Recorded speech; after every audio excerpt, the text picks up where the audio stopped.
a rap review. From me? More likely than you might think. How am I escaping? My reasons don't need explaining. 8 months. Look, ma, no mic. I misplaced my mic. It's fine. It's fine. It's fine.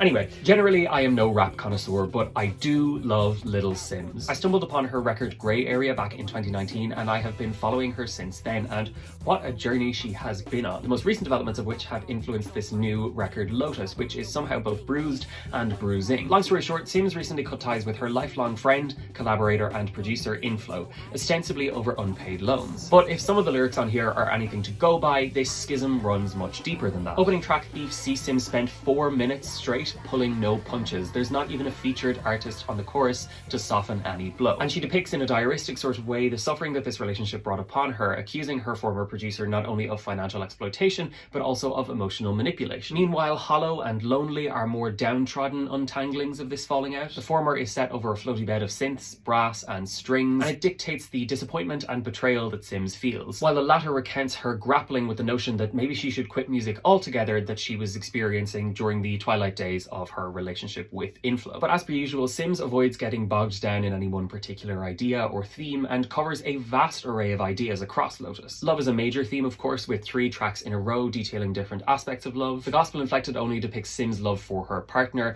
while the more gentle and wordplay-filled Free is more about love as a nebulous concept. Then there is Peace, with an odd pitched-up hook that is reminiscent of Alex G's most recent input, as well as a coda from Moses Sumney that is typically abstract. Meanwhile, the 1-2 punch of Lion and Enough sees a supremely confident Simz riding a high. On Lion, she is positively laid back over a stilted guitar riff, complemented by one of this record's 2 utterly fantastic features from Obong Jayar, and Enough, which absolutely snarls with attitude, is positively danceable. Outside of all that, there's a couple of deep cut highlights for me that represent 2 entire opposite ends of a spectrum. The first is Young, a portrait of a working class woman, delivered with wry humour, call and response vocals, clipped consonants, and a weird kind of posh affectation. And the second is Blood, a collaboration between Simz and Wretch32, as well as vocals from Cash. It tells a full 3-dimensional short story in the form of a phone conversation between 2 rival siblings, and it feels incredibly laid bare and honest. So despite what a lot of the media coverage around this implies, Lotus really covers a lot of ground, made all the more interesting by the fact that it is a mesmerizing listen. And it is always a joy to see an artist of Simz' caliber operating as she has been for some years now